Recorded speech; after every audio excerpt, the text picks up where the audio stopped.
નમસ્કાર દર્શક મિત્રો, મહામંથનમાં આપ સૌનું સ્વાગત કરું છું। દેશમાં નવી સરકાર રચવાની કવાયત ઝડપી બની છે ત્યારે પ્રધાનમંત્રીએ એનડીએના સાથીઓનું મનોબળ વધારવા એવું કહ્યું કે રાજકારણમાં આવા ઉતાર ચઢાવ આવે છે અને જે દેશ હિતમાં હોય એના માટે જ આપણે કામ કરવાનું છે। 2014 પછીથી નરેન્દ્ર મોદી કે ભાજપ સંપૂર્ણ બહુમતીવાળી સરકાર સાથે કામ કરવા ટેવાયેલા છે। અહીંયા એવું કહેવાનો આશય બિલકુલ નથી કે સહયોગીઓની સ્થિતિ ખરાબ હતી, પરંતુ ભાજપનું પોતાનું જ સંખ્યાબળ ત્યાં સુધી પહોંચી ગયું હતું કે નીતિ વિષયક નિર્ણય લેવામાં સરકારને કોઈ મુશ્કેલી પડતી નહોતી। મોદી સરકારની 2 ટર્મના નીતિ વિષયક નિર્ણયના આવા ઉદાહરણો પણ આપણી સામે જ છે। હવે મોદી સરકાર પોતાનો ત્રીજો કાર્યકાળ શરૂ કરશે તેના માટે પક્ષ પોતે તો આશ્વસ્ત છે જ, પરંતુ આ વખતે જનાદેશ ભાજપની તરફેણમાં ચોક્કસ હતો, પરંતુ 272ના જાદુઈ આંક સુધી એકલા હાથે પહોંચાડનારો નહોતો। ભાજપ એકલા હાથે 240 બેઠક જીતી છે ત્યારે એનડીએ 293 બેઠક સાથે બહુમતીના આંક સુધી પહોંચી ચૂક્યું છે। જે એક સમયે ભાજપનો સાથ છોડી ચૂક્યા હતા એવા નીતિશ કુમાર અને ચંદ્રબાબુ નાયડુ હવે ફરી ભાજપની સાથે છે। સૌથી મોટા ઘટક પક્ષ તરીકે ભાજપની જવાબદારી એ છે કે તેઓ સાથી પક્ષોને સાથે રાખીને ચાલે। હજુ ઘણા એવા નિર્ણય છે કે જેમાં નીતિશ કુમાર, ચંદ્રબાબુ નાયડુ જેવા નેતાના વિચાર વર્તમાન સરકારથી અલગ છે। એક દેશ એક ચૂંટણી, સમાન નાગરિક સંહિતા અને જાતિ આધારિત વસ્તી ગણતરી એના ઉદાહરણ છે। ઇન્ડિયા ગઠબંધન હાલ તો નરેન્દ્ર મોદીની નૈતિક હાર થઈ છે એવો દાવો કરીને સંતોષ માની રહ્યું છે, કારણ કે સમગ્ર ગઠબંધનની બેઠક પણ 272ના જાદુઈ આંકડા સુધી પહોંચી શકી નથી। હવે 18મી લોકસભાના કાર્યકાળમાં કોઈ રાજકીય નવાજૂની થાય છે કે નહીં, એકલા હાથે 240 બેઠક અને સહયોગીઓ સાથે કામ લેવાની નરેન્દ્ર મોદીની કૂટનૈતિક કુનેહની કસોટી થશે કે કેમ, અને 2024નો જનાદેશ આગામી સમયમાં ગઠબંધનના રાજકારણને કેટલો વેગ આપે છે, આવા ઘણા સવાલો છે, એને ચર્ચીશું આજના મહામંથનમાં।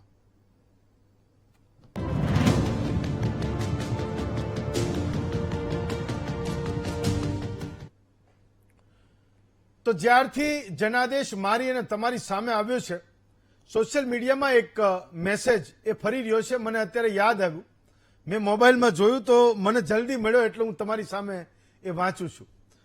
बीजेपी जश्न मना रही है क्योंकि वे सरकार बना रहे हैं।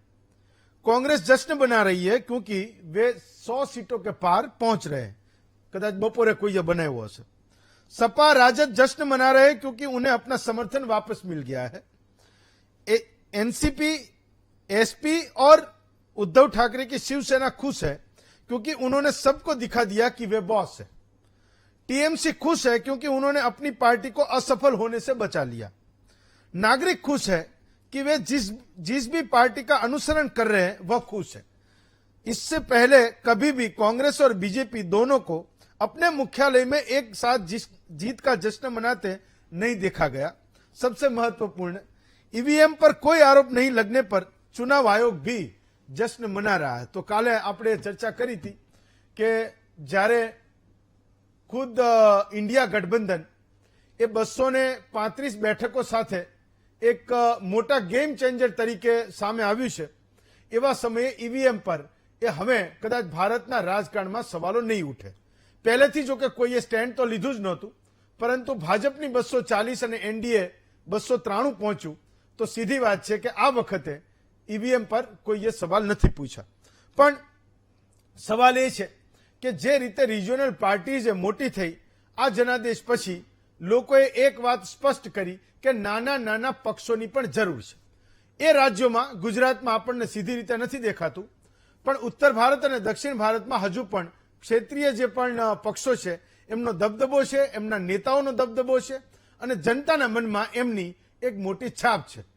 જ્યારે દેશમાં ગઠબંધનની સરકાર બનવા જઈ રહી છે ત્યારે સરકારના વડાએ સાથી પક્ષોનું ધ્યાન રાખવું પડે છે।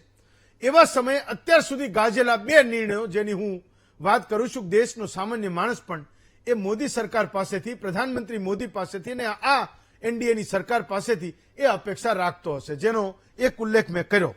તો એ અપેક્ષા શું હતી? એક અપેક્ષા એ હતી કે ભાજપે પોતાના ચૂંટણીના વાયદામાં એક વાત કરી હતી કે એક દેશ એક ચૂંટણી કરીશું। 2024ની ચૂંટણી થઈ એ પહેલા એક સમિતિની રચના પણ સરકારે કરી હતી અને એવું સુનિશ્ચિત કરવાનો પ્રયત્ન કર્યો હતો કે આ વાત એ પોસિબલ બને છે કે નથી બનતી। તો એ ચૂંટણી પહેલાની વાત હતી। એ વખતે ઉડી ગઈ. 2024નું ઘોષણાપત્ર જયારે ભાજપનું આવ્યું તો એમાં એને લખ્યું હતું કે એક દેશ એક ચૂંટણી કરીશું. તો 5 વર્ષ સુધી એ ચૂંટણીના મોડમાં રહેતા નેતાઓ, સરકારનું એ તંત્ર અને સંગઠન જેને સામાન્ય માણસ માટે ડિલિવર કરવાનું છે, એ તમામ લોકો એ ચૂંટણીના મોડમાં રહે છે. અને એના માટેનો એક વિચાર હતો કે દેશમાં એક જ સમયે એક ચૂંટણી થાય જેમાં તમામ યુનિયન ટેરેટરી, સ્ટેટ અને સેન્ટ્રલ એ બધા એક સાથે આવી જાય.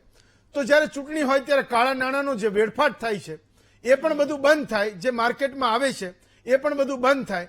અને સામાન્ય માણસ એવું ઈચ્છે છે કે એકવાર ચૂંટણી થઈ ગઈ, બધું હો ગુલ્લા એને સાંભળી લીધા, ધર્મ જાતિ બધા મુદ્દા એકવાર આવી ગયા, લોકોએ રોજગારી મોંઘવારીના સવાલો પૂછી લીધા, ફાઇન, તમે 5 વર્ષ એ સામાન્ય માણસની અપેક્ષા માટે કામ કરો. તો એક મુદ્દો આ હતો. એ આગળ જતા થશે કે નહીં એની ચર્ચા પણ આપણે આજે કરીશું. બીજી એક વાત હતી કે ધર્મનિરપેક્ષ અને સમાવેશી સમાજ માટે યુનિફોર્મ સિવિલ કોડ એ દેશનો સામાન્ય નાગરિક માની રહ્યો છે. કદાચ ભાજપ એવું કહે કે અમે લોકો આપીશું, એના કરતા પણ દેશની પોતાની એ જરૂરિયાત છે કે સાવ સામાન્ય માણસ માટે જે કાયદો લાગે, જે નિયમો લાગે, જે ધર્મના આધારે ક્યાંક કાયદાઓમાં ફેરફાર થયેલા છે, એ તમામ કાયદાઓ એક ભારતીય તરીકે એક ધારા થવા જોઈએ. એક રાષ્ટ્રની ભાવના સામાન્ય માણસમાં વિકસે એના માટે ના ધર્મ, ના જ્ઞાતિ, ના જાતિ, ના પ્રદેશ, આ તમામથી ઉપર ઉઠીને એક કાયદો બને જેને યુનિફોર્મ સિવિલ કોડ કીધો, સમાન નાગરિક સંહિતા. તો એની પણ દેશમાં ખૂબ ચર્ચા થઈ. હવે જ્યારે ભાજપ એ ગઠબંધન સાથે સરકાર બનાવી રહ્યું છે ત્યારે એક દેશનો સામાન્ય માણસ એ સવાલ પૂછી રહ્યો છે કે શું આ બધા મોટા નિર્ણયો જે એને દેખાય છે કે જે ખરેખર રાષ્ટ્રના હિતમાં છે એ લેવાશે કે નહીં. તો આજનો આપણો મુદ્દો છે એન ફેક્ટર સાથે એનડીએ 3.0, એટલે કે મોદી એ ત્રીજી વાર પ્રધાનમંત્રી બનવા જઈ રહ્યા છે ત્યારે આ બધા નિર્ણયોનું શું થશે. આપણી સાથે 5 વક્તાઓ છે. ડોક્ટર અનિલ પટેલ છે, ભાજપના નેતા છે. મનહરભાઈ પટેલ છે, કોંગ્રેસના નેતા છે. રાજેશભાઈ ઠાકર છે, પોતે રાજકીય વિશ્લેષક છે. અને નરેશભાઈ વરિયા છે અને જગદીશ મહેતા છે, એ પણ વરિષ્ઠ પત્રકાર છે. તો ઠાકર સાહેબ, સૌથી પહેલો સવાલ તમને કરું છું. ભલે ચંદ્રબાબુ નાયડુ અને વાત નીતિશ કુમારની કાયમ થતી હોય, પણ જ્યારે રાષ્ટ્રની કોઈ વાત હોય, જ્યારે દેશની વાત હોય તો સામાન્ય માણસ તો એવું ઈચ્છે છે કે તમે સામાન્ય માણસના હિત માટે કામ કરો. સરકાર શેના માટે કામ કરે? એ ગરીબ મધ્યમ વર્ગ દેશના નાગરિક માટે કામ કરે. તો ચંદ્રબાબુને વાંધો હોય તોય વાંધો નથી, નીતિશ કુમારને વાંધો હોય તો પણ વાંધો નથી. એના પાર્ટીના પોતાના એક એજન્ડા ભલે હોય, પણ જે દેશના હિતમાં છે એ નિર્ણય આ સરકાર લે તો આગળ જતા એ 5 વર્ષમાં આ નિર્ણયોનું શું થશે? ઠાકર સાહેબ. ઓકે, ચલો ઠાકર સાહેબ મને લાગે ડિસ્કનેક્ટ થઈ ગયા છે. નરેશભાઈ, સેમ સવાલ તમને પૂછું છું. નરેશભાઈ,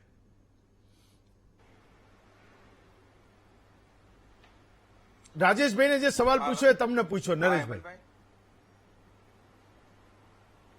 દેશ હિતના પ્રશ્નની વાત હોય તો સ્વાભાવિક છે કે તમામ પક્ષોએ કે તમામે એક થવું પડે. અને તમે તમારી પૂર્વ ભૂમિકામાં જે વાત કરી છે કે એક રાષ્ટ્ર એક ચૂંટણી, યુસીસી તો આપણા બંધારણમાં છે, માર્ગદર્શક સિદ્ધાંતોમાં લખ્યું છે કે સમય આવે દેશમાં સમાન નાગરિક ધારો લાગુ કરવો. જો કે આ બધા મુદ્દાઓ એવા છે કે તમે એને થોપી નહીં શકો. એના માટે તમારે રાજકીય સર્વસંમતિ સાધવી પડે. એક રાષ્ટ્ર એક ચૂંટણી માટે તો પૂર્વ રાષ્ટ્રપતિ રામનાથ કોવિંદની અધ્યક્ષતામાં રિપોર્ટ પણ સરકારને અપાઈ ગયો છે.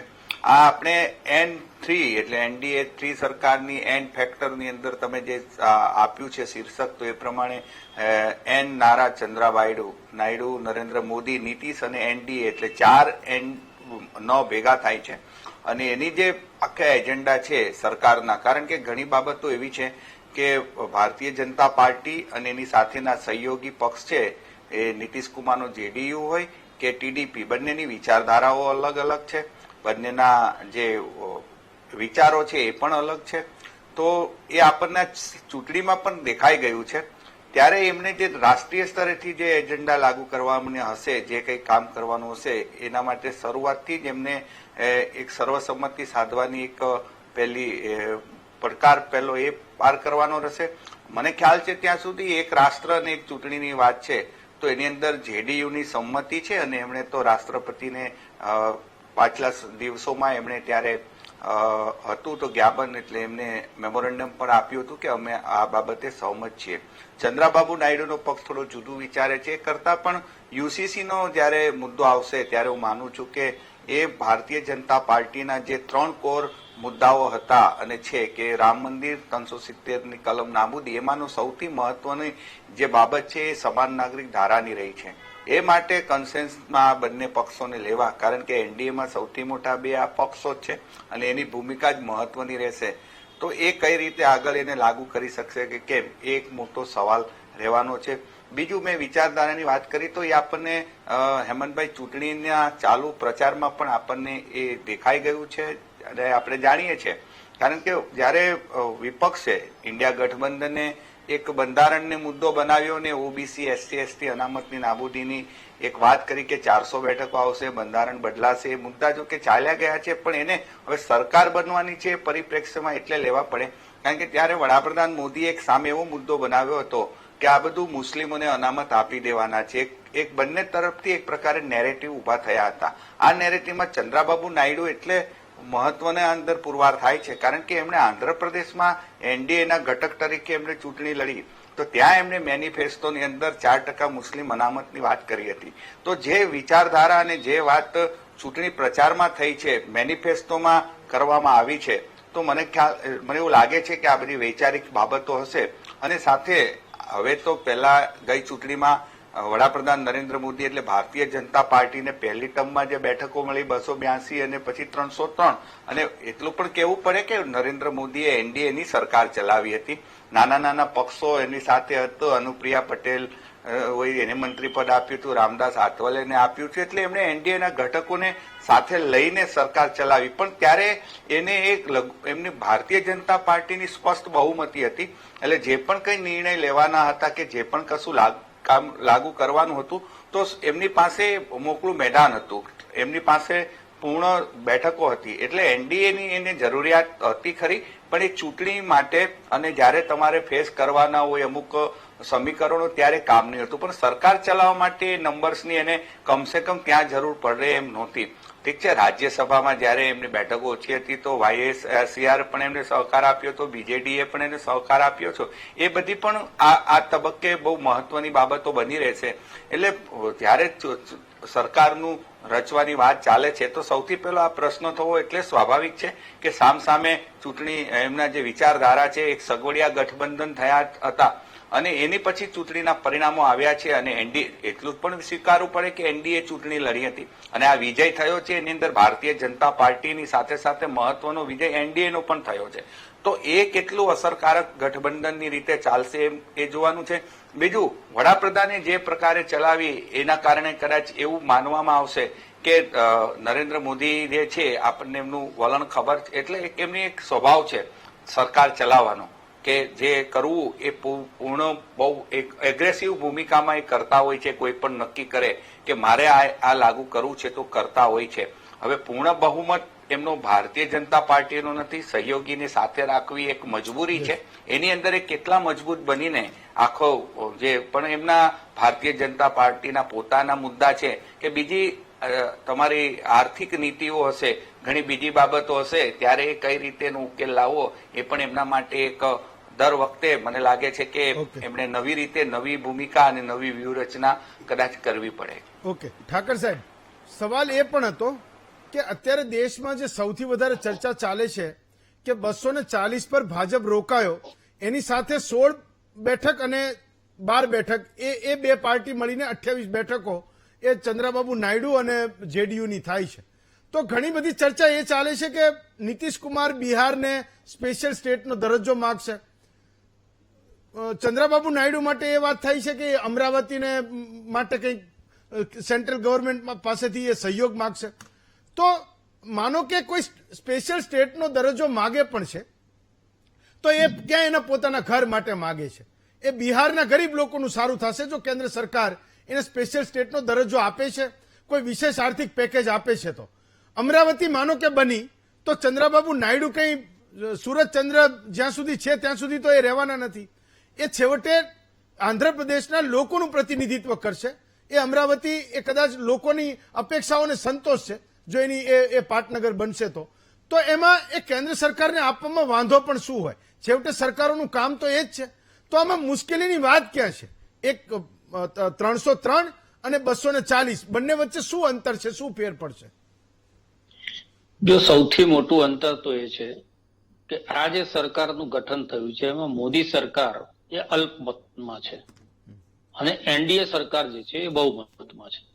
2014 અને 2019માં સ્થિતિ એવી હતી કે એ સરકારને મોદી સરકાર કહેવાતી હતી. કાલથી ખુદ નરેન્દ્રભાઈએ જે પહેલું ટ્વીટ કર્યું ત્યારથી આ મોદી સરકાર કહેવાનું એમણે બંધ કર્યું છે. એનો મતલબ એ થયો કે એમણે એનડીએ ની સરકાર છે અને એનડીએ ના એજન્ડા પ્રમાણે એટલે કોમન મિનિમમ પ્રોગ્રામ જે બને એ પ્રકારે કામ કરવાનું રહેશે. અને એટલે જે વિરોધાભાસી મુદ્દાઓ નરેશભાઈએ કીધા એ વાજપેયી સરકારની જેમ જ આ જે સળગતા પ્રશ્નો છે કે જેમાં આઈડિયોલોજીકલ પ્રશ્ન આવે કાં તો નીતિશ કુમારની અને ચંદ્રાબાબુની જે પ્રદેશની રાજનીતિ છે એને નુકસાન કરતા મુદ્દા આવે એ મુદ્દાઓને હમણાં બાજુમાં મૂકવામાં આવશે. અને જ્યારે કારણ કે ગેરંટી આપી હતી એનડીએની ગેરંટી નહોતી. મોદી સરકારે જે એમને વિચારધારા અનુસાર પગલા લેવાની વાત કરી હતી એ તો મોદીની ગેરંટી હતી. અને પાછળની એનડીએ અને આ એનડીએમાં એક મોટો તફાવત એ છે કે એ વખતના જે સાથી પક્ષો હતા એની અંદર બહુ આઈડિયોલોજીકલ ડિફરન્સ થાય એવા પક્ષોની સંખ્યા ખૂબ જ ઓછી હતી કાં તો એમનો જે મત છે એ ખૂબ નાનો હતો. એટલે કદાચ એ નાના મોટા બાને નીકળી પણ જાય તો એમની સંખ્યા જે છે એટલી નહિવત હતી કે એનાથી સરકાર ઉપર બહુ ફરક પડવાનો નહોતો. એટલા માટે આ સરકાર એ અલ્પમતની સરકાર છે ભારતીય જનતા પાર્ટીના એંગલથી અને એને વાજપેયીની જેમ સામંજસ્ય સાધી અને એમના પાર્ટનરોની સાથે ભૂમિકા નિભાવવાની છે. નીતિશ કુમાર અને ચંદ્રાબાબુ બંનેનો રાજનીતિક સ્વભાવ આપણે જાણીએ છીએ. એ લોકો પ્રદેશની રાજનીતિ પૂરતા સીમિત છે. એમની જે રાજનીતિ છે એ બિહાર અને આંધ્રપ્રદેશના ધ્યાનમાં લઈને કરવાની છે. નરેન્દ્ર મોદીએ જે રાજનીતિ કરવાની છે રાષ્ટ્રને ધ્યાનમાં લઈને કરવાની છે. આની અંદર સૌથી મોટા તો જે અવરોધ ઉભા થતા હોય છે એ ત્યાં થતા હોય છે કે તમે એક સ્ટેટને કોઈક વસ્તુ આપો છો એટલે તરત બીજા સ્ટેટની અંદરથી એની માંગણી ઉભી થાય છે. જેમ રાજસ્થાનમાં 400નો બાટલો આપ્યો તો એનો પ્રચાર ગુજરાતમાં થતો તો એવી રીતે નીતિશ કુમારને કે એટલે જ આજે તેજસ્વી યાદવે જે છે એ એક બાઇટ આપીને એમણે એમ કીધું કે હવે તમે માસ્ટર કી તમારી પાસે છે, હવે તમે કિંગ મેકર છો તો બિહારને તમે જે છે સ્પેશિયલ સ્ટેટનો દરજ્જો વહેલામાં વહેલી તકે અપાવો, જાતિ જનગણના જે છે એ કરાવડાવો અને આરક્ષણના મુદ્દે જે કેપ હટાવવાની વાત હતી એ 3 મુદ્દા કરો એટલે એમ કરી અને એક પ્રેશર ઉભું થાય. બીજું જે નરેશભાઈએ કીધું એ નરેન્દ્ર મોદીનો સ્વભાવ એ સાંભળીને કરવાનો છે નહીં. હવે સ્થિતિ એવી આવી છે કે એ કરવું પડે એ મજબૂરી છે અને એટલે આની અંદર તાલમેલ સાધી અને કેવી રીતે આ કામ થાય છે. બીજી વસ્તુ એ છે કે મંત્રીમંડળની રચનાથી લઈને આ બધા વિરોધાભાસ ઉભા થશે કારણ કે એમાં કોણ કયું ખાતું માંગે છે. કારણ કે તમે કોને કયું ખાતું આપો છો એના ઉપર એ સરકાર કઈ રીતે કામ કરવા જઈ રહી છે એ ભારતીય જનતા પાર્ટીના પોતાના એજન્ડા છે કેટલા લાગુ કરી શકે છે અને કેટલા એજન્ડા એવા છે કે જે પાર્ટનર્સને સાંભળીને કરવાના છે એ પણ સ્થિતિ સ્પષ્ટ થતી હોય છે. એટલે ફેડરલ સ્ટ્રક્ચર ઉપર સૌથી પહેલો તો જે સંદેહ વ્યક્ત કરતા હતા ચંદ્રાબાબુ નાયડુ અને નીતિશ કુમાર બંને એ લોકો એ જે કન્ડિશન એપ્લાય એટલે હવે મોદીની જેટલી ગેરંટી હતી એ બધા ઉપર નીતિશ કુમાર અને ચંદ્રાબાબુનું કન્ડિશન એપ્લાય વાળી ખુદડી જે છે આવી છે. આ સૌથી મોટો ફેર છે 240 અને 304 ની વચ્ચેનો.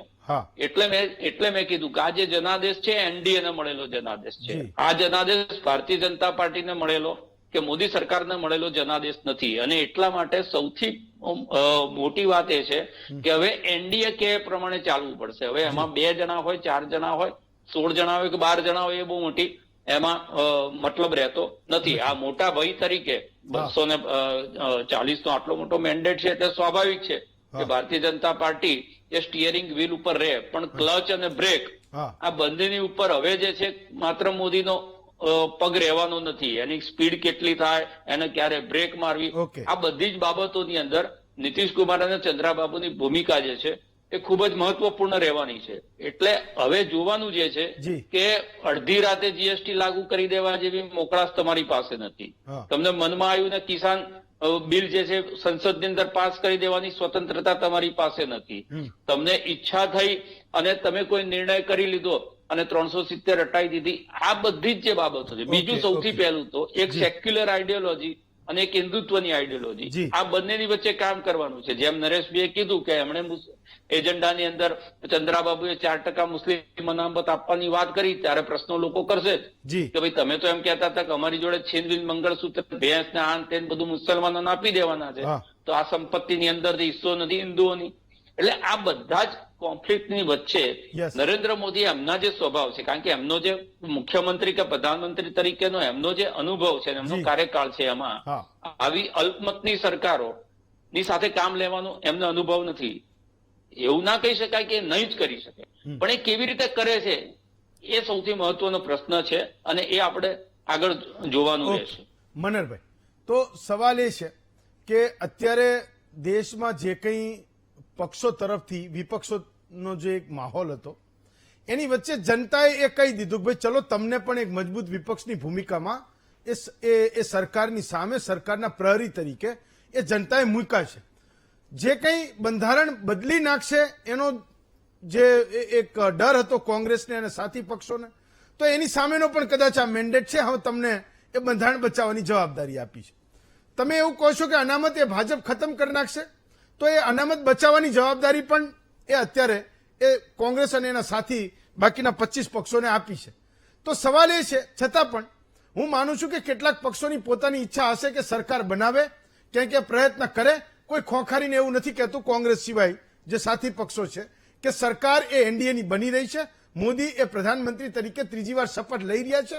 બધા એકબીજા વિશે એવું કહી રહ્યા છે કે અમે અમારા સાથી પક્ષવાળે વાત કરીશું ને એની શક્યતાઓ તપાસી રહ્યા છીએ અને ફલાણા નેતા સાથે વાત કરી રહ્યા છીએ. તમને લાગે છે કે આ 5 વર્ષ 2024 થી 2029ના 5 વર્ષ જે છેલ્લા 10 વર્ષની તુલનામાં સૌથી વધારે લોક પ્રહરી તરીકે કામ કરવાના 5 વર્ષો એ ઇન્ડિયા ગઠબંધનને દેશની જનતાએ એ આપ્યા છે? મનરભાઈ. હેમંતભાઈ, તમે શરૂઆતમાં એક રચના કરી, એક બોલ્યા, એક સરસ મજાની વાત હતી, એને સુસંગત અને એક સંયોગ લાગે છે. હું એક વાત મૂકું, મારી વાતની પછી શરૂઆત તમારા જવાબનો આપું.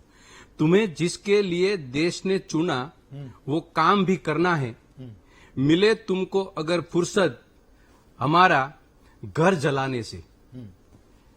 મારું કહેવાનું એ છે હેમંતભાઈ, આ રાજનીતિમાં એનડીએ 3-0 સુધી પહોંચવાની જે મંજિલ, ભારતીય જનતા પાર્ટી ગણો, એનડીએ ગણો કે મોદીની ગેરંટી ગણો, કે મોદીની ગેરંટીની પણ એની ગેરંટી એ આપવા માટેનો જજ્બો, એ વિશ્વાસ, તમે એને ઘમંડ પણ કહી શકો, અભિમાન પણ કહી શકો કે કંઈ પણ કરી શકો. એક વ્યક્તિ આ દેશની અંદર આવી રીતે પ્રચાર કરતી હોય અને એના ઉપરનું પરિણામ લેવા માટેની અપેક્ષિતતા એની હજી હતી, એ મુદ્દાને લઈ ભારતીય જનતા પાર્ટીની અંદર 4 આગેવાનો એવું બોલે કે આ દેશના બાપ છે, આ ભાઈનું તિલક થૂકવું કરવું જોઈએ, અને એક બોલે કે આ વિષ્ણુનો 11મો અવતાર છે, અને છેલ્લે કશું બાકી ન રાખ્યું તો એમ કીધું કે આ જગન્નાથના ભક્ત છે. આવી માનસિકતા ધરાવનાર વ્યક્તિએ ક્યારેય એવું ન કીધું કે તમે જ બંધ કરો, આ તમારે મારા માટે ના બોલાય. એનો મતલબ એમ કે આ ખુદ વિષ્ણુના 11મા અવતાર તરીકે આ દેશની સામે પ્રેઝન્ટ કરવાનો એને જે પ્રયત્ન કર્યો, એના શબ્દોને લઈ આ દેશની 140 કરોડની જનતાએ પગ નીચે મૂકી અને ડાબા પગની કડી નીચે એને કચડી નાખ્યું છે. આ પરિણામ જોતા એવું નથી કે આ દેશની સામે અનુભવ થયો છે. પ્રશ્ન અહીંયા એ છે કે 9 પક્ષો આ દેશના, ભારતીય જનતા પાર્ટી અને કોંગ્રેસને બાદ કરનારા બીજા 9 ક્રમ અને ભારતીય જનતા પાર્ટીની અંદર રહેલા બીજા 9 આગેવાનો, આ એનડીએ 3-0 સુધી પહોંચવાની મંજિલની અંદર આ 9 પક્ષો અને 9 આગેવાનો જે રીતે નરેન્દ્રભાઈ મોદી અને ભારતીય જનતા પાર્ટીની સાથે રહ્યા છે, એનો કડવો અનુભવ આ દેશે અને દુનિયાએ જાણ્યો છે. હું આ 9 ના નામ બોલું એટલા માટે બોલીશ ને એટલા માટે પક્ષના નામ બોલું કે એમાંથી એક પણ પક્ષના આગેવાનને કાં જેલનો હરિયો બતાવેલો છે, કાં એની અંદર કાંઈ ઈડીનો હરિયો બતાવેલો છે, કાં એને કઈ ને કઈ રીતે હળદૂત કરેલા છે, કાં એનો પક્ષને તોડી નાખેલો છે.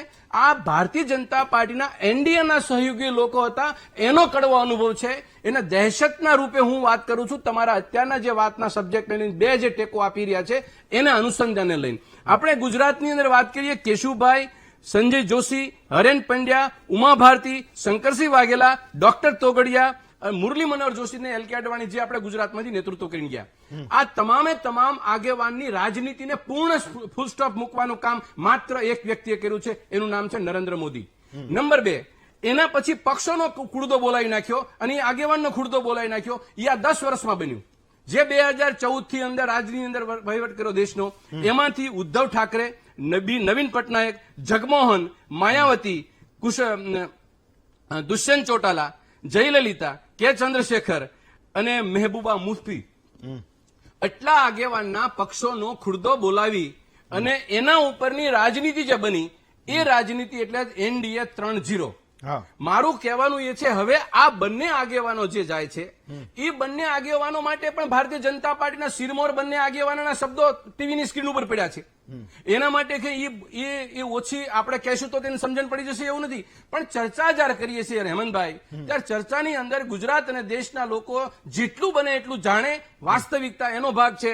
એમાં એને કીધું એવું કે ચંદ્રબાબુ એનડીએ માટે દરવાજા કાયમના માટે બંધ છે એવું આંધ્રપ્રદેશની ભૂમિમાંથી આ દેશના ગૃહમંત્રી બોલ્યા. અને બીજું, નીતિશ કુમાર માટે એનડીએ ને એ આવવા માટે કે ન આવડી પણ ડીએનએ સુધી એના પ્રહારો કરી લીધા. હવે મેં આ ટીકા કરી, તમે મને કહેશો કે આ તમે બધી આ ટીકા કરી. આ ટીકાને નહીં, આ વાસ્તવિકતાના દર્શન મેં કરાવ્યા. હવે જયારે એવડા મોટા આગેવાન એ પોતે પોતાની જે રીતે વાત મૂકે છે અને દેશની સામે 10-10 વર્ષથી જે રીતે કાર્ય કર્યું, એના 14ના મુદ્દા અને 19ના મુદ્દા દેશ માગવાના છે. હવે તમે જે ભાઈ કરી, નરેશભાઈએ વાત કરી અને જે રાજેશભાઈએ વાત કરી, એની ઉપરની એક વાતની લીટી મારી પૂરી કરું. હવે જે રીતે એના એજન્ડાઓ જે પડ્યા છે એનડીએના, અને અત્યાર સુધી એને ગેરંટી આપી, ગેરંટીની ગેરંટી જે હતી મોદીની, અને મોદીના ભરોસા ઉપર કેટલો દેશ હતો, તો એ પેલા 303 ઉપર ભરોસો ભાજપમાં એનડીએ હતો, અને મોદીનો ભરોસો કર્યો કેટલા લોકોએ તમને આંકડો આપ્યો, ટોટલ 231 લોકોએ, 31 લોકસભાની સીટ. એટલે એનો મતલબ એમ કે મોદીની ગેરંટીમાં દેશને હવે રસ નથી. અને અમારી વાત તમે કહો તો અમારે 2 જ મુદ્દા લઈને મેં રાજનીતિ કરી હતી, અને 2 મુદ્દા એ હતા કે દેશનું લોકતંત્ર બચવું જોઈએ અને દેશનું સંવિધાન બચવું જોઈએ. રાહુલ ગાંધીજીએ પરમ દિવસે જે કાલે રાત્રે જે પ્રેસ લીધી, કે અમારા ખરગેજીએ પ્રેસ લીધી, એનો હાર્દ આખો હતો 2 મુદ્દાનો.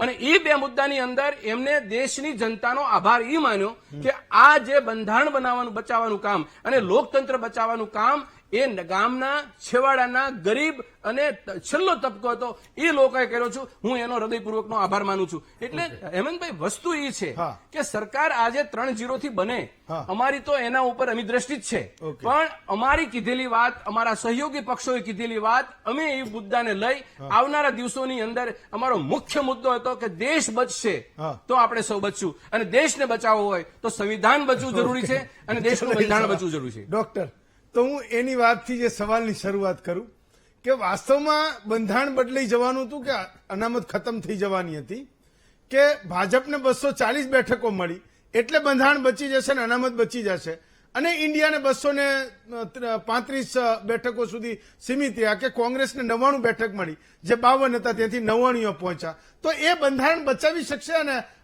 અનામતને બંધ થતી રોકી શકશે. હેમંતભાઈ, મને મનોહરભાઈની વાત સાંભળીને કાં તો એમને કોંગ્રેસનો ઇતિહાસ ભૂલી ગયા છે છેલ્લા 30-40 વર્ષનો, કાં તો પછી એમને કોંગ્રેસ પાર્ટીના પ્રવક્તા છે એટલે છુપાવું છે. આમાં 4-5 મુદ્દા એમણે લીધા છે, પરંતુ આત્મવિશ્વાસ અને અહંકાર, આ બેનો જે તફાવત છે એ કોંગ્રેસે અને બધા લોકોએ સમજવાની જરૂર છે. આ એ પરિવાર છે કોંગ્રેસનું કે જેણે મનમોહનસિંહજીનો કેબિનેટે પાસ કરેલો અધ્યાદેશ સાર્વજનિક રીતે મીડિયામાં ફાડી નાખ્યો હતો. આમ બાયો ચડાઈ હતી પાછી, જો તમને યાદ હોય તો એ સીન.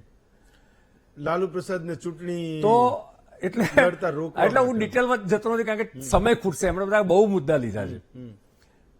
તો એ અહમ એ કયા ફેમિલી પાસે અને કોની પાસે છે? આ એ પરિવાર છે કે જે ચોકીદાર ચોર હે જેવી સાર્વજનિક રીતે વાત કરે છે, અને સુપ્રીમ કોર્ટ પોતે ચુકાદો પણ આપે છે તો પણ સ્વીકારવા તૈયાર નથી. આ એ કોંગ્રેસ છે કે જેણે 12-13 વખત એના યુવરાજનું, શહજાદાનું લોન્ચિંગ કરવા પ્રયત્ન કર્યો, અને અત્યારે એવું માની રહી છે. આપે પહેલો એક સરસ મેસેજ વાંચ્યો કે બધા ખુશ છે. એમાં એ કોંગ્રેસની 99 કે 98 સીટો થઈ છે. બાબો 12 થી 13 વખત નપાસ થયો. 20%, 21% માર્ક આવતા હતા. આ વખતે 343 સીટ લડી છે કોંગ્રેસ અને એમાં એની 99 કે 98 સીટ આવી છે. 29.77% માર્ક છે. આજે પણ બાબો 35%થી ફેલ છે. ભારતીય જનતા પાર્ટીમાં એની પોતાની જે સીટો છે એ આજે પણ 55% એનો સ્કોર છે. એટલે કોંગ્રેસ કદાચ અહમમાં હોય અથવા તો એના મનમાં જે રીતે એક્ઝિટ પોલની દિશાઓ હતી એટલે એમના મનમાં એવું થઈ ગયું કે ભાઈ આપણે સાફ થઈ જઈશું અને કદાચ પરિણામ થોડું વધ્યું છે તો એ ખુશ થાય, મને કોઈ વાંધો નથી. પરંતુ કોંગ્રેસ જે પ્રકારની અવાસ્તવિક વાતો કરી રહ્યું છે એ એમણે એક વાત કરી, ગઠબંધનની વાત કરી. હેમંતભાઈ, આ એ જ કોંગ્રેસ છે કે ગઠબંધનની ચંદ્રશેખરની સરકાર આ કોંગ્રેસે પાડી. આ એ જ કોંગ્રેસ છે કે દેવગૌડાની ગઠબંધનની સરકાર પાડી.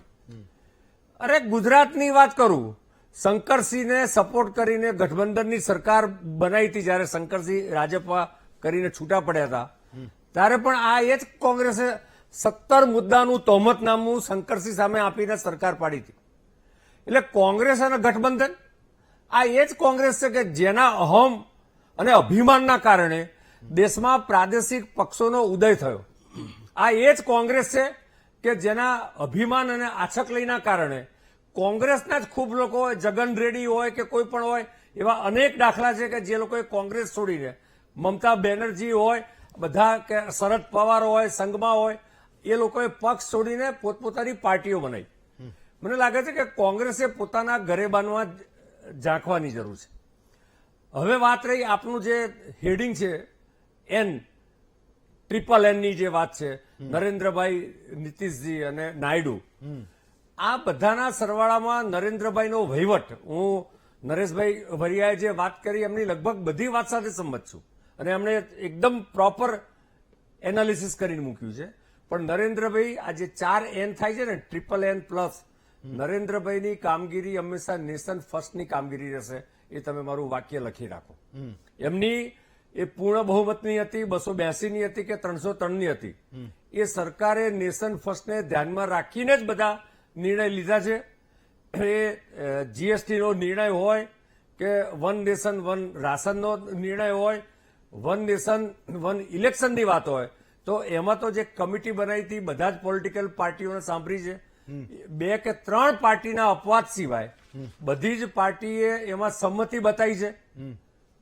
એ રિપોર્ટમાં જે 2 કે 3 પાર્ટીમાં 2 જ પાર્ટીને છોડીને એક પાર્ટીએ એના પોતાના કેટલાક એપ્રિહેન્શન આપ્યા હતા, એ સોલ્વ થાય તો એ પાર્ટી પણ તૈયાર છે. એટલે એક વાત એ છે કે વન નેશન વન ઇલેક્શન એ આવનારા સમયમાં આપણે સંસદના ફ્લોર પર જોઈશું. બીજું કે ભાજપના જે કોર મુદ્દા હતા, એ કોર મુદ્દામાં 370 હોય, રામ મંદિર હોય, ટ્રિપલ તલાક હોય, આ બધું તો પાસ થઈ ગયું છે. હવે જે યુસીસી અને અન્ય જે છે મુદ્દા, તો યુસીસી જે તે રાજ્યોમાંથી, અને જેમ નરેશભાઈએ કીધું એમ બંધારણમાં આપેલો માર્ગદર્શિકા છે કે આવનારા સમયમાં આઝાદી પછી દેશમાં યુસીસી લાગુ કરવો, તો એના ઉપર પણ એનું ફંડામેન્ટલ રીતે, એનું ટેકનિકલ રીતે, એનું લીગલ રીતે 1-2 રાજ્યોમાં એનો અમલ કરવા માટેનો પ્રયત્ન થયો છે. એમાં નરેન્દ્રભાઈએ પણ સ્પષ્ટ કહ્યું છે કે એમાં કદાચ જુદા જુદા સજેશનો આવે, ક્યાંક રજૂઆતો આવે, તો આવનારા સમયમાં એમાં જે કઈ ત્રુટી હશે એ સુધારવામાં આવશે. હવે છેલ્લો મુદ્દો, જે એમણે બંધારણની વાત કરી, રાહુલ ગાંધી એક બંધારણ લઈને હાથમાં ફરે છે. અરે આ રાહુલ ગાંધી અને કોંગ્રેસ બંધારણની વાત કરે છે. દેશમાં 100 વખત ચૂંટાયેલી સરકારોને 356ની કલમ લગાડીને પાડી નાખવાનું કામ પાપ કર્યું હોય તો કોંગ્રેસે કર્યું છે. બંધારણમાં ફેરફાર એક કટોકટી પહેલાના ગાળામાં જો કર્યો હોય કોંગ્રેસે, આર્ટિકલ બદલીને સેક્યુલર શબ્દ અંદર નાખી દીધો, તો એ કોંગ્રેસે કર્યું છે. દેશમાં કટોકટી, હું તો એનો સાક્ષી છું કારણ કે હું એ વખતે કોલેજમાં ભણતો હતો અને રાજકીય રીતે કામ કરતો હતો. કોંગ્રેસે કર્યું છે. હજુ સુધી આ હાથમાં બંધારણ લઈને ફરતા રાહુલ ગાંધીએ, ભારતીય જનતા પાર્ટીમાં મોદી સરકારે બંધારણ ક્યાં આગળ બંધારણના અન્યાય કર્યો અથવા તો ખોટી રીતે અમલ કર્યો. સંવિધાનની અને બંધારણની વાત કોંગ્રેસ કેવી રીતે કરે છે, કયા મોઢે કરે છે? ઓકે. બંધારણના સાચા અર્થમાં હા. આ જ કોંગ્રેસે જુદા જુદા રાજ્યોમાં અનામતો નાખવાનું, મુસ્લિમ અનામત ધર્મના આધારે, તો બંધારણમાં ક્યાં ઉલ્લેખ છે? સંવિધાનમાં ધર્મના આધારે અનામતનો તો ઉલ્લેખ જ નથી. પણ કોંગ્રેસ જે ભ્રમ અને ભય ફેલાવવાનું કામ કરે છે, હા. એ ભ્રમ અને ભય ફેલાવવાનું કદાચ હા. આ વખતે થોડું ઘણું યુપીમાં સફળ થયું છે. હા. અને છેલ્લો મુદ્દો હા. જે જનાદેશની વાત છે. નેક્સ્ટ ટાઈમમાં તમે જનાદેશ બીજો એક સવાલ એક જ વાક્ય 10 સેકન્ડ પૂરું કરીશ. હા. જે જનાદેશની વાત છે, માનનીય રાજેશભાઈ ઠાકરે કીધું, તો જનાદેશ એ મોદી સરકારને છે, કારણ કે આ પ્રી-પોલ ગઠબંધન Yes. એનડીએનું હતું. એનડીએના વડા તરીકે, એનડીએના નેતૃત્વમાં આખા દેશમાં પ્રચાર પ્રસાર બધી જ પાર્ટીઓના પ્લેટફોર્મ પર થયો Okay, છે. હું આવું ઠાકર અને સાહેબ. નાયડુ અને ચંદ્રબાબુની નીતિશ અને નાયડુની સાથે Pre-poll alliance. બીજા એટલે પ્રીપોલ એલાયન્સ હતું. હા. અને 37 પક્ષોનું હતું. જે પક્ષો ચૂંટણી નથી લડ્યા એ પક્ષો પણ જે તે વિસ્તારમાં, ભૌગોલિક વિસ્તારમાં પ્લેટફોર્મ પર હતા. હા. અને પ્રચાર સાથે રહીને થયો છે. અને ભારતીય જનતા પાર્ટીની રીતિ નીતિ એના પ્રમાણે જ પ્રચાર થયો છે અને સંયુક્ત પ્રચાર થયો. ચલો, એનડીએમાં જીતેલા જે ટોટલ પક્ષો છે ભાજપ સહિત એ 23 છે, જેની 1 થી માંડીને 240 સીટો છે. ઇન્ડિયામાં જે ટોટલ જીતા કોંગ્રેસ સહિતના જે પક્ષો એ 25 પક્ષો છે. અલાયન્સ બહુ બધા લોકો જોડે હશે, પણ જીતા એ 25 છે, જેમાં 99 થી માંડીને 1 સુધી છે. અન્ય પક્ષો 6 છે અને 7 એ આપણા દેશમાં અપક્ષ તરીકે લોકો જીતાય છે. પણ એક સવાલ જગદીશભાઈ, તમે અત્યારે જોડાયા છો, મનહરભાઈ એક મુદ્દો એ ઉપસ્થિત કર્યો હતો કે ભાજપની સાથે જેટલા પણ સાથી પક્ષો રહ્યા એ ધીમે ધીમે એનો વોટ એના સ્ટેટમાં એ ઇરિડિકેટ થઈ ગયો, એ ધીમે ધીમે એનો વોટ ધોવાઈ ગયો. એ માનો કે જેજેપી છે, ચોટાલાવાળી પાર્ટી હરિયાણા, જ્યાં 5 કોંગ્રેસ અને 5 બીજેપી જીતી, એક પણ એ ન જીતા. 10 સીટો એ વિધાનસભામાં જીતા હતા. 4.5 વર્ષ એમની સાથે ભાજપ સાથે સરકારમાં રહ્યા. મહેબૂબા મુફ્તી પીડીપી, એણે જમ્મુ કાશ્મીરમાં ભાજપ સાથે ટાઈપ કર્યું હતું. એવું કહે છે કે અત્યારે ક્યાંય ગયા, ખોવાઈ ગયા, ખબર નથી. ચંદ્રબાબુ નાયડુ એક સમયે ખોવાઈ ગયા હતા, ફરી પાછા એના નસીબથી એ પાછા આવ્યા. યસ, ઓડિશા એમ કે બીજેડી છે, જે પાછલા બારણે નવીન પટનાયક ભાજપના સંકટ મોચક તરીકે આવતા હતા. જ્યાં જરૂર પડતી હતી ત્યાં એને સપોર્ટ કરતા હતા. આજે ત્યાં 20 ભાજપ જીતું, 1 કોંગ્રેસ જીતું, 21 એક પણ ના રહ્યો. ઉદ્ધવ ઠાકરે તો બહુ લાંબા સમયથી બાલાસાહેબ ઠાકરે વખતથી ભાજપના સાથીદાર હતા. એની સરકાર પાડી, ખતમ થઈ ગયા. હવે ફરી પાછા રિવાઈવ થઈને સામે આવ્યા છે. મનહરભાઈ એ કહેતા હતા કે એની જોડે જેટલા લોકો રહ્યા છે એનો વોટ એના સ્ટેટમાં, એ ચાહે વિધાનસભાની ચૂંટણી હોય કે લોકસભાની ચૂંટણી હોય, એ ઘસાય છે. મારો સવાલ એ છે કે માયાવતી જેવા લોકો, બસપા જેવા લોકો શું ખરેખર ભાજપ કે તમે આને વોટ આપજો અને નો આપતા તો આપે કે તો નો આપે, કે પછી મોટા બહુજન સમાજની સામે તમે કોઈ રમત કરો, કોઈ અંદરખાને સેટિંગ કરો તો જનતાને ખબર પડે છે કે તને મત આપવો કે ના આપવો, તને મત આપવું તો કોના ફાયદામાં છે ને કોના ગેરફાયદામાં છે? જગદીશભાઈ. જુઓ હેમંતભાઈ, એ જમાનો વયો ગયો કે કોઈ કે ને કોઈ માની લે. તમે વિચાર કરો, આ દેશમાં 543 બેઠકોની ચૂંટણી તેમાં 240 બેઠક ઉપર લોકોએ જુદો વ્યક્ત કર્યો. જે એનડીએ કહીએ છીએ આપણે, જેને 233 બેઠક ઉપર, જેમાં 99 કોંગ્રેસ સહિત બધાના છે, એને અલગ અલગ મત લોકોએ આપ્યો છે. હવે કોઈના કહેવાથી કઈ થતું નથી. દરેકમાં એક એજન્ડા, જેમ પાર્ટીના એજન્ડા છે એમ હવે મતદારોના પણ એજન્ડા છે. ઉત્તર પ્રદેશમાં શું થયું સાહેબ, તમે વિચાર કરો, જગતના કોઈ પણ ભારતમાં ગમે એને તમે કઈ સર્વે કરાવી લો કે ઉત્તર પ્રદેશમાં કાયદો અને વ્યવસ્થા માટે યોગી આદિત્યનાથે કામ જે કર્યું તે એ સારું છે કે ખરાબ છે? પછી એની પદ્ધતિ અમે જાવમાં જે થયું છે એ સારું છે કે ખરાબ છે? જો ભારતમાં સૌથી બહુમતી એને મળશે કે સારું થયું છે, તેમ છતાં શું થયું? 80 બેઠકમાંથી કેમ અડધી પડધી તૂટી ગઈ અને અડધી સમાજવાદી પાર્ટી લઈ ગઈ? કારણ કે જે મતદારો ત્યાંના હતા એનો પોતીકો એક એજન્ડા હતો કે જે માફિયા રાજ છે, જે લોકો વિધર્મીઓ છે, જે માનતા હતા કે નરેન્દ્ર મોદી આપણને ગળી જશે કે અથવા તો એનું હિન્દુઇઝમ વધારે પડતું છે. જે ક્ષત્રિય સમાજ પૂર્વાંચલમાં ક્ષત્રિય સમાજે શપથ લેવડાવી કે ભાઈ ગમે એમ થાય, અહીંયા જે ક્ષત્રિય સમાજની વિરુદ્ધમાં પરસોત્તમભાઈ બોલ્યા, આપણે ભાજપની વિરુદ્ધમાં મતદાન કરવાનું છે. આ એજન્ડા સેટ થયો કે ન થયો? તો આમાં કોઈ પક્ષ કહેવાથી નહીં, મતદારોનો એજન્ડા સેટ થયો. એટલે ઉત્તર પ્રદેશમાં પ્રદેશમાં અડધી પડધી બેઠક બહેતરીન કામ કાયદો અને વ્યવસ્થાનું કરવા હોવા છતાં ઉત્તર પ્રદેશમાં ભારતીય જનતા પાર્ટીને અથવા તો યોગી આદિત્યનાથને પછડાટ થઈ. તમે ગુજરાતમાં તમે વિચાર કરો, જો આપણે એમ કહેતા હોય કે લોકોએ આમ કરી લીધું ને પક્ષે આમ કરી લીધો, તો ગેનીબેનને જે છે તો ન્યા કોંગ્રેસે ક્યાં હોનાના નળિયા ઘડાવી દીધા અને અહીંયા 25 બેઠકો લીધી, ન્યા કોને હું લૂંટી લીધું ભાજપે. ભાઈ લોકો હવે મતદારો મેચ્યોર થઈ ગયા છે. હવે કોઈના કહેવાથી કાંઈ નથી. વોટ્સઅપ યુનિવર્સિટીએ દરેકને માનદની પદવી આપી દીધી છે આ લોકોને. એટલે હવે કોઈનાથી કંઈ થાય એમ નથી, સમજી લ્યો. હવે પહેલી વખત શું થાય છે, જીતનારો પક્ષ ભલે ભારતીય જનતા પાર્ટી હોય તો પણ એણે આત્મમંથન કરવું રહ્યું. આ એની છેલ્લી જીત કે છેલ્લી કસોટી છે. હવે પછી ક્યારે એવું એ માનવાને કારણ નથી કે એની પાસે માઇક્રો પ્લાનિંગ છે, બુથ લેવલના કાર્યકર્તા છે, પેજ પ્રમુખ છે, એટલે આપણે અથવા તો કોઈ એક મોદી જેવો ચહેરો છે એનાથી જીતી જવાશે. સોરી, એ આ છેલ્લી ચૂંટણી હતી. આત્મમંથન એટલા માટે કરવું પડશે, પ્રજા જો મિડલ વર્ગ છે, મધ્યમ વર્ગ, એના જેવો ત્રાહિત અત્યારે કોઈ બીજો વર્ગ નથી. નથી એસટીના ભાડા ઘટાડ્યા, નથી પેટ્રોલના ડીઝલના ભાડા ઘટ્યા, નથી શિક્ષણ માફિયાઓથી અમને માફી અપાવી દીધી, કે નથી તમે અમને આરોગ્યની સારી સેવા આપી દીધી. મધ્યમ વર્ગ જે સૌથી સારો ટેક્સ પેયર છે એના માટે એક પણ પ્રકારની મોંઘવારીમાં રાહત થાય એવી વાત નથી કરી. અને તમે એમ્સ આપો છો, એરોડ્રામ બનાવો છો, એ વિશ્વનો સૌથી ઊંચો પુલ તમે કાશ્મીરમાં બનાવો છો, કે વિશ્વનું સૌથી ઊંચું સ્ટેચ્યુ બનાવો છો, એ બધું જ રેકોર્ડ માટે સારી વાત છે, નહીં કરો એ ખોટું નથી. પરંતુ પેલા અમારા છોકરા ભૂખા હોય એને તમે દો તો તી પછી અમે એઠવાડ ગાયને નાખીએ કે બીજા કોઈ પ્રાણીને દઈએ ને. એટલે વાત આવી છે કે ભારતીય જનતા પાર્ટીએ હવે આવી બધી પીંજણમાં પડ્યા કરતા પહેલામાં પહેલું લોકોની નાડ તપાસવાની જરૂર છે. અને જે હાસ્યામાં ધકેલાયેલા મૂળ જે પાર્ટીના કાર્યકરો છો એને બદલે આગંતુકોને લઈ અને જે વ્યવસ્થા કરી છે, જીતવાનો જ એક પૈમાનો, મતદારને જ રીતે જોવાનું, નાગરિકની રીતે નહીં. આ જે બહુ મોટી ભૂલ છે.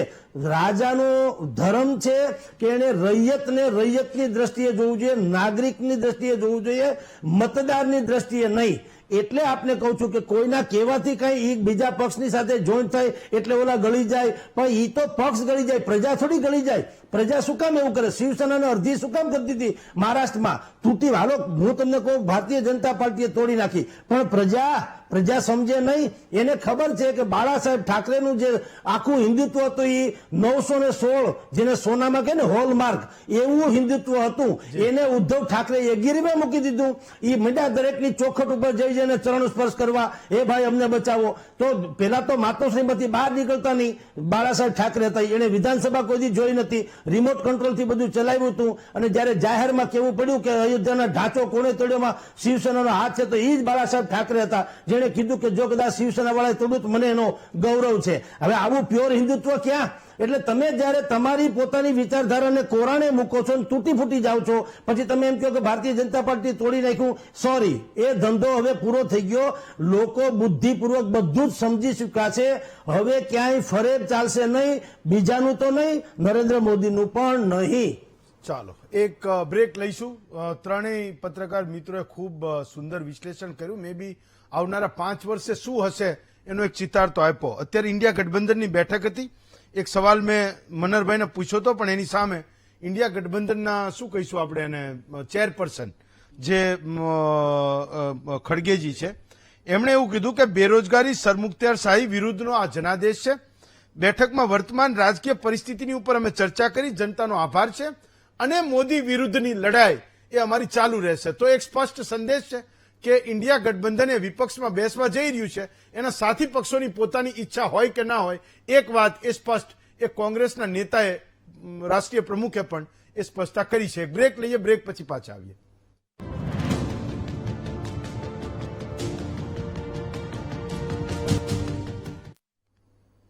ઠાકર સાહેબ, 1 મિનિટ છે તમારા માટે. તમે આંગળી ઊંચી કરી હતી, પછી આ બે માટે મારી પાસે સવાલ છે. ઠાકર સાહેબ 1 મિનિટ. 1 મિનિટ. એટલે અનિલભાઈ એક ક્વેરી ઉભી કરી હતી કે આજે મેં સરકાર છે, એનડીએ સરકાર છે, એનડીએ સરકારનો બહુમત છે. પરમ દિવસ સાંજે આપણે પહેલી વખત નરેન્દ્રભાઈના મોઢે એનડીએ સરકાર સાંભળ્યા પછી એ પહેલા તમે 10 વર્ષ પર કેટલી વખત એનડીએ સરકાર સાંભળી? Okay, number 1. બીજું, જે તમે વોટ માંગવા નીકળ્યા હતા એ તો તમે મોદીની ગેરંટી ઉપર નીકળ્યા હતા, એનડીએ ની ગેરંટી ત્યાં હતી નહીં. તમે જે પરિવાર બનાવ્યો હતો એ મોદીનો પરિવાર બનાવ્યો હતો. તમે ઉમેદવારોને જોશો નહીં, મોદીને જોશો, એનડીએ ને જોશો એવું કીધું નહોતું. ઓકે તો તમે ચહેરો મોદીનો હોય, સરકાર મોદીની હોય એ રીતે પ્રોજેક્શન કર્યું હોય. હા. એનડીએ નો સંયોજક સાહેબ છેલ્લા 10 વર્ષની અંદર તમે બનાવ્યો નથી. ઓકે તો જે પણ તમે વોટ માંગ્યા છે, તમે હા. ક્રેડિટ મોદીને આપતા હોય વિજયની સફળતા ઓકે તો જયારે ભારતીય જનતા પાર્ટી લઘુમતીમાં છે તો તમારે સ્વીકારવું પડે કે ભાઈ જે ભાજપ છે લઘુમતીમાં છે, એનડીએમાં ચંદ્રાબાબુ નાયડુને ત્યાં આગળ બહુમતી મળી છે તે મોદીના નામે મળી છે એવું આપણે કહી શકીએ. તો સવાલ એ છે કે હા, હું એનડીએ આવું ડોક્ટર, બે બહુમતી છે પાસે એને કોઈ નકારતું જ નથી, ઓકે. પણ ભારતીય જનતા પાર્ટી અલ્પમતમાં છે હા. એ વાસ્તવિકતા છે. Okay fine. Manharbhai last 1 minute. હા એની એક આગળ વાત રાજેશભાઈની વધારું કે ભારતીય જનતા પાર્ટીનો ચૂંટણી ઢંઢેરો હતો. હા. આખા ચૂંટણી ઢંઢેરોમાં માત્ર એક નરેન્દ્ર મોદીનો ફોટો હતો. એમાં કોઈ પણ આગેવાન નહોતા. એટલે એની પોતાની ગેરંટી માંગી હતી એ વાતની સ્પષ્ટતા છે ને હું અહીંયા સુર પુરાવું છું. અને બીજું અનિલભાઈને હું કરેક્ટ કરું છું હા, કે અનિલભાઈ બંધારણ લોકસભાનું બચાવવાની વાતને જે કોંગ્રેસની જે વાત હતી એ પાયામાં લાલન પાલનથી બંધારણ કોંગ્રેસના નેતૃત્વએ બનાવ્યું હતું. અને એ માટે ભારતીય જનતા પાર્ટી નહીં, સંઘ વખતની 75 વર્ષથી 2 ડઝન આગેવાનો એવા છે આ બંધારણના અગેન્સ્ટમાં જે ધરોહરથી ભારતીય જનતા પાર્ટીનો જન્મ થયો છે. એટલે અત્યાર સુધીનો અરુણ ગોવિલ નામની એક રામનું પાત્ર જે રામાયણમાં ભજવું હતું એને તો ઓન સ્ક્રીન ઉપર કીધું કે અમે 400 બેઠક આપો, અમને બંધારણ બદલશું. એટલે આ વાહિયાત વાત છે. ભારતીય જનતા પાર્ટીએ નતમસ્તક સ્વીકારવી પડે, એને બંધારણનો વિરોધ કર્યો હતો. એક વાત. હા, નંબર 2, સાંભળી લો, હું ચિત્રકૂટ તમારી પાસે હોય, આવું. ભગવાનના રામનો નામનો ઠેકો લીધો, હનુમાનજીના બજરંગબલીના નામનો ઠેકો લીધો, બજરંગબલીએ ગદામારી કર્ણાટકમાં કાઢી મૂક્યા, ભગવાન રામના નામે લીધું. અયોધ્યા અને ચિત્રકૂટની અંદર ભગવાન રામ જે કુટીર કરીને જે રહ્યા છે એ બંને લોકસભાની અંદર ભારતીય જનતા પાર્ટીને સબક શીખડાવી દીધો કે તમે આવા ઘમંડી અને માનસિકતાથી રામની ભૂમિ ઉપર ના ચાલે એ પણ બતાવી દીધું. અને બીજી વાત, 1.5 ડઝન નરેન્દ્ર મોદીની સરકારમાં 1.5 ડઝન મંત્રીઓને આ દેશની જનતાએ હરવી દીધા. આથી મોટી તો નાલેશી શું કહેવાય. એટલે નતમસ્તકે રાજેશભાઈની વાત કરું છું કે સ્વીકારવું પડે કે આપણે નરેન્દ્ર મોદીના નામે મત માંગ્યા છે એટલા માટે જનતાએ ના પાડી છે કે નહીં અમારે જોઈતી ઘમંડી વાત. ચાલો. ભારતીય જનતા પાર્ટી એનડીએ વાત બરાબર છે. ચાલો હા ડોક્ટર લાસ્ટ 1 મિનિટ. હેમંતભાઈ, મને મનહરભાઈની વાત સાંભળીને ખરેખર ખૂબ આશ્ચર્ય અને હસુબી આવે છે. હા. એ બંધારણનું તો મેં આગળ પણ કીધું હા, કે ચાલો, કોંગ્રેસને એનો જવાબ આપી દીધો તમે. મૂળ વિષય બંધારણની પ્રત ઉપર આ ભગવાન રામ અને જે આપણી સંસ્કૃતિ છે એ સંસ્કૃતિના ફોટા પણ બંધારણની ઓરિજિનલ પ્રત પર હતા. હા શું કોંગ્રેસ એનું સન્માન કરે છે? શું કોંગ્રેસ રામ મંદિરનું સન્માન કરે છે? 500 વર્ષની તપસ્યા અને સંઘર્ષ એમાં આજે પણ કોંગ્રેસના આદરણીય રાહુલજી કે સોનિયાજી દર્શન કરવા ગયા. હા આ રામ મંદિરના નિર્માણમાં ₹1 ફાળો પણ એક આપ્યો હા ખિસકોલી તરીકે. હવે હું વાત આવું રાજેશભાઈની વાત ઉપર. હા. તો રાજેશભાઈને મારે એટલું જ કહેવું છે કે આ ચૂંટણી એ મોદીજીના નેતૃત્વમાં ભારતીય જનતા પાર્ટી અને એનડીએ ગઠબંધન લડ્યું છે. જી અને ભારતીય જનતા પાર્ટીનો પોતાનો મેનિફેસ્ટો હોય તો એમાં ભારતીય જનતા પાર્ટીની મોદીનો ફોટો. વાત હોય, ચંદ્રબાબુનો હોય તો એમની વાત હોય, નીતિશજીનો તો એમની વાત હોય. પરંતુ કુલ મળીને 37 પક્ષો નાના મોટા જે એનડીએમાં છે એ બધા જ લોકો મોદીજીના નેતૃત્વમાં લડ્યા છે. હા, આંધ્રમાં નાયડુજીનો જે મેનિફેસ્ટો છે એમાં કેટલીક બાબતો એવી છે કે જેની સાથે અમે સંમત નથી. પરંતુ કુલ મળીને આખી ચૂંટણી નરેન્દ્રભાઈના નેતૃત્વમાં અને આજે પણ ભારતીય જનતા પાર્ટી અને નરેન્દ્રભાઈના ચહેરા ઉપર અને એમની કામગીરી ઉપર, મોદીની ગેરંટી ઉપર જે સીટો મળી છે એકલી ભાજપને, એની સામે વિપક્ષના બધા જ પક્ષોનો સરવાળો પણ નથી. અને કોંગ્રેસને તો મેં પહેલા જ કીધું કે હજુ પણ 3 આંકડે પહોંચી નથી. તો કોંગ્રેસ જે સેકન્ડ નંબરની લાર્જેસ્ટ પાર્ટી છે હા એના કરતા 2.5 ગણી સીટો એ ભારતીય જનતા પાર્ટીની વધારે છે. ઓકે. અને બીજું કે આમાં 37 પક્ષોમાં જે પક્ષો લડ્યા હા એ પક્ષોએ બધાએ સાથે રહીને પ્રચાર કર્યો છે. Yes. અને મોદીજીનું નેતૃત્વ નાયડુ હોય કે નીતિશબાબુએ સ્વીકાર્યું છે. બિહારમાં નીતિશજીની સીટો ઓછી છે છતાં પણ બીજી વખત બી જયારે પાછા આવ્યા ત્યારે પણ ભારતીય જનતા પાર્ટીએ એમને ચીફ મિનિસ્ટર બનાયા. એ જ રીતે નાયડુજીને ત્યાં સ્થાનિક સરકારે યસ જયારે પૂરી દીધા હા. હતા ત્યારે પણ એમણે ભારતીય જનતા પાર્ટીનો સહયોગ લીધો હતો. ઓકે. આખા દેશમાં નરેન્દ્રભાઈ મોદીના નેતૃત્વમાં કાશ્મીરથી કન્યાકુમારી પ્રચાર થયો છે. ઘણા બધા મુદ્દા છે ઓકે. અને સાથી પક્ષો સાથેના મેં ઉદાહરણ બી આપ્યા છે. હા. તો મુફ્તી સાથે જે હતું ગઠબંધન, તો એમાં જયારે દેશ વિરોધી કેટલાય નિર્ણયો હોય હા. તો સ્વાભાવિક છે કે અમે ગઠબંધન છોડ્યું ઓકે. અને મુફ્તીની સામે ભાજપ લડ્યું નથી. ઓકે. એ મુફ્તી પોતે હારી ગયા છે ચૂંટણી. હા. ચંદ્રાબાબુ 2014 પહેલા ભાજપ છોડીને ગયા હતા, હા. ફરી એક વખત ભાજપ સાથે જોડાયા છે અને સામેથી જોડાયા છે. એવા તો આખા દેશમાં બધા સાથી પક્ષો, આ શિવસેના, છેલ્લી વાત, હા. આ શિવસેના ઉદ્ધવ ઠાકરે જે અહમની વાત કરતા હતા, હા. તો શિવસેનાની સીટો ઓછી હતી હા. અને એમને ચીફ મિનિસ્ટર થવું હતું.